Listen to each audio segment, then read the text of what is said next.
Channel பார்த்துட்டு இருக்க எல்லாருக்கும் வணக்கம். இன்னைக்கு நம்ம என்ன டாபிக் பார்க்க போறோம்னா முடக்கத்தான் கீரையோட யூசஸ் தான் பார்க்க போறோம். அதை எப்படி சமைச்சு சாப்பிடலாம் அப்படின்னு பார்க்க போறோம்.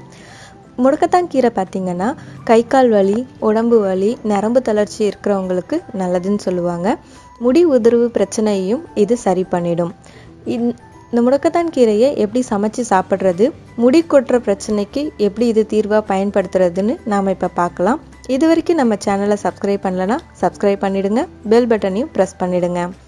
முடக்கத்தான் கீரை கிராம சைட்லாம் பார்த்திங்கன்னா நிறைய கிடைக்கும். ஆனால் சிட்டி சைடில் கிடைக்கிறது கொஞ்சம் ரேர் தான். நான் அப்பார்ட்மெண்ட்ஸில் இருக்கேன். ஆனால் நான் முடக்கத்தான் கீரையை நானே வீட்டில் வளர வச்சு யூஸ் பண்ணுறேன். நீங்களும் இதை ட்ரை பண்ணி பாருங்கள். ஒரு சின்ன பக்கெட்டில் தான் நான் இதை வளர வச்சுருக்கேன். இப்போது டிசம்பர் மந்த் அப்படிங்கிறதால வெயிலோட தாக்கம் கம்மியாக இருக்கிறதால கீரை நல்லா வளர்ந்துருக்கு. கீரையை ஆஞ்சிட்டு அதோட ஸ்டெம்மு மட்டும்தான் நான் நட்டு வச்சேன். 1 வீக்கில் நல்லா வளர்ந்துருக்கு. நீங்கள் அதை பார்க்கும் போதே தெரியும், நல்லா பச்சை பசேல்னு வளர்ந்துருக்கு. நீங்கள் ட்ரை பண்ணி பாருங்கள். அப்படி இல்லைன்னா கடைகளில் கிடச்சிச்சின்னா வாங்கி யூஸ் பண்ணுங்கள். கீரையை நான் ஆஞ்சிட்டேன். ஆஞ்சி அலசி எடுத்து வச்சுருக்கேன். கீரையை அலசும் போது ஒரு பெரிய பாத்திரத்தில் போட்டு தண்ணி நிறைய ஃபில் பண்ணிவிட்டு அதுலேருந்து கீரையை முக்கி எடுத்து இன்னொரு பவுலில் போடுங்க. இந்த மாதிரி அலசும் போது மண் ஏதாவது இருந்துச்சுன்னா அடியிலேயே தங்கிடும். சிலர் பெரிய பாத்திரத்துலேருந்து அலசுவாங்க, ஆனால் கை வச்சு வடிகட்டுவாங்க. அந்த மாதிரி பண்ணும்போது மண் அதுலேயே தேங்கிடும். அது நம்மளுக்கு உடம்புக்கு கெடுதல் தான். அதனால் ஒரு பாத்திரத்துலேருந்து எடுத்து இன்னொரு பாத்திரத்தில் போட்டு அந்த மாதிரி அலசுங்க. நான் 2 பேருக்கு சமைக்கிற அளவுக்கு நான் எடுத்திருக்கேன் கீரையை. 2 பேருக்கு பார்த்தீங்கன்னா ஒரு கைக்கொத்து அளவு ஃபஸ்ட்டு எடுத்து வைக்கிறேன். அதே அளவுக்கு இன்னொரு கைக்கொத்து அளவுக்கு நான் எடுத்துக்கிறேன். காலையில் டிஃபனுக்கு 2 பேருக்கு தோசை சுடுற அளவுக்கு நான் எடுத்திருக்கேன். நீங்கள் எத்தனை பேர் வீட்டில் இருக்கிறவங்களுக்கு செய்கிறீங்களோ அதுக்கேற்ற மாதிரி கீரையை நீங்கள் எடுத்துக்கோங்க. இப்போ நான் சொல்கிறது 2 பேர் அளவுக்கு நான் சொல்கிறேன்.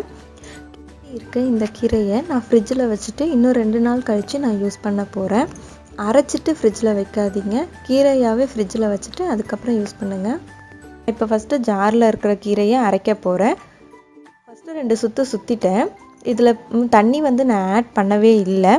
இப்போது கொஞ்சம் ஆட் பண்ணுறேன்.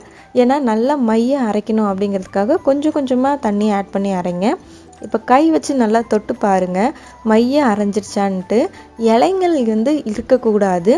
இலைங்கள் இருந்துச்சுன்னா சாப்பிடும் போது வாயில் மாட்டும். அதனால் இலை இல்லாத நல்லா மைய அரைச்சிக்கோங்க. மாவு கட்டியான மாவாக எடுத்துக்கோங்க. நம்ம அரைச்சி ஆல்ரெடி எடுத்து வச்சுருக்கோம் இல்லையா, அந்த மாவு தான் நான் யூஸ் பண்ணுறேன். நம்ம அரைச்சி ஃப்ரிட்ஜில் எடுத்து வைக்கும் போதே கொஞ்சம் கட்டியான மாவாக எடுத்து வச்சுக்கிட்டிங்கன்னா இட்லி சுடுறதுக்கு ஏற்ற மாதிரி நம்ம எடுத்து உப்பு போட்டு மிக்ஸ் பண்ணிக்கலாம். தோசை சுடணுன்னா கொஞ்சம் தண்ணி ஆட் பண்ணி தோசை சுடுற பதத்துக்கு நம்ம கரைச்சிக்கலாம். வைக்கும் போதே நீங்கள் தண்ணியாக மிக்ஸ் பண்ணி வச்சிட்டிங்க அப்படின்னா கொஞ்சம் நம்ம தோசை சுடும் போது தண்ணியாக இருக்கும். இட்லி சுடும் போது தண்ணி நிறைய இருந்துச்சுன்னா இட்லி சரியாக வராது. அதனால தான் சொல்கிறேன். அரைச்ச விழுதை நான் இப்போ மாவில் ஆட் பண்ணியிருக்கேன். அங்கே கரண்டி தெரியுது பாருங்கள், அந்த கரண்டியால் நான் தோசை மாவு 5 கரண்டி எடுத்திருக்கேன். அதில் இந்த அரைச்ச விழுதை ஆட் பண்ணுறேன். இந்த அரைச்ச விழுதுலே கொஞ்சம் தண்ணி இருக்குது. அது கூட நம்ம ஜாரில் கொஞ்சம் ஒட்டி இருக்கு இல்லையா, அந்த இதையும் நான் கொஞ்சம் தண்ணி போட்டு அலசி அந்த மாவில் ஊற்றி மிக்ஸ் பண்ண போகிறேன். இந்த மாதிரி நம்ம மிக்ஸ் பண்ணுறதால தனியாக தண்ணி ஆட் பண்ண தேவையில்லை. இந்த ஜாரில் இருக்கிற தண்ணி கொஞ்சம், அதுக்கப்புறம் அரைச்ச விழுது கொஞ்சம் தண்ணியாக இருக்கும். இது 2மே போதும். தோசை சுடுற பதத்துக்கு நமக்கு மாவு கரெக்டாக வந்துடும். நீங்கள் ஆல்ரெடி மாவை தண்ணியாக வச்சுருந்தீங்க அப்படின்னா இப்போ நம்ம ஆட் பண்ணும்போது இன்னும் ரொம்ப தண்ணியாக நீத்து போயிடும். அதனால் தோசை சரியாக வராது. அதனால தான் நான் மாவு அரைச்சி எடுத்து வைக்கும் போதே உங்களை கொஞ்சம் கட்டியாக எடுத்து வச்சுக்கோங்க அப்படின்னு சொல்கிறேன். இப்போ நல்லா மிக்ஸ் பண்ணியாச்சு. தோசை சுடுற பதத்துக்கு வந்துடுச்சு. நான் சைடிஷ்க்கு பார்த்திங்கன்னா வேர்க்கடலை சட்னி ரெடி பண்ணி வச்சுருக்கேன். அதுதான் தொட்டுக்க போகிறேன். நான் தோசைக்கல் காய வச்சுருங்க. மாவை எடுத்து ஊற்றலாம். நான் இரும்பு தோசைக்கல் தான் நான் யூஸ் பண்ணுறேன். ஏன்னா இரும்பு தோசைக்கல் தான் உடம்புக்கு நல்லது. ஸோ நான் இரும்பு தோசைக்கல் யூஸ் பண்ணுறேன். நீங்களும் இதை ட்ரை பண்ணி பாருங்கள். நான்ஸ்டிக் மோஸ்ட்லி அவாய்ட் பண்ணிவிடுங்க, அது நல்லது.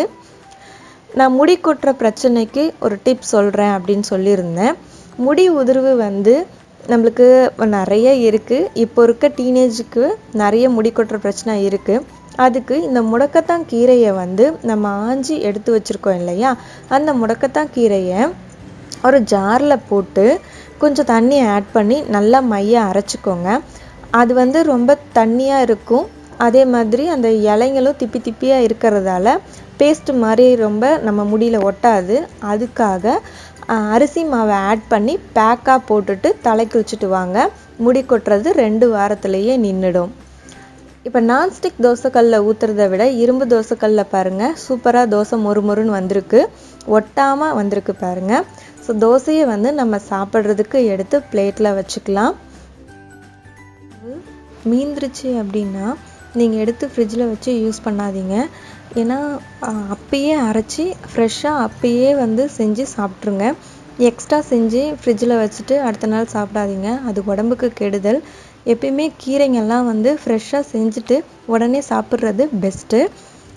வேர்க்கடலை சட்னி நான் சாப்பிட்றதுக்கு வச்சுருக்கேன்னு சொன்னேன். நீங்கள் வேர்க்கடலை சட்னி தான் வந்து செய்யணும் அப்படின்னு இல்லை, உங்களுக்கு எந்த சட்னி பெஸ்ட்டாக தோணுதோ, உங்களுக்கு எது பிடிக்குமோ நீங்கள் அதை ஆட் பண்ணிக்கலாம்.